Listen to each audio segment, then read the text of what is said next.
Welcome. If you want to take burst shots in your camera on Nokia G10, at the first you have to open your camera, then tap on the settings, and then when you are here we have to simply go for the long press on the shutter and change from take a video quickly to burst shot. And take a look right now.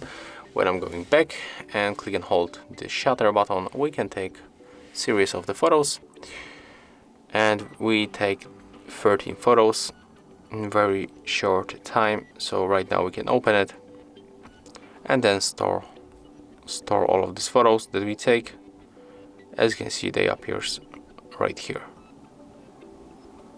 So that's all. If you find this video helpful, remember to leave a like, comment and subscribe.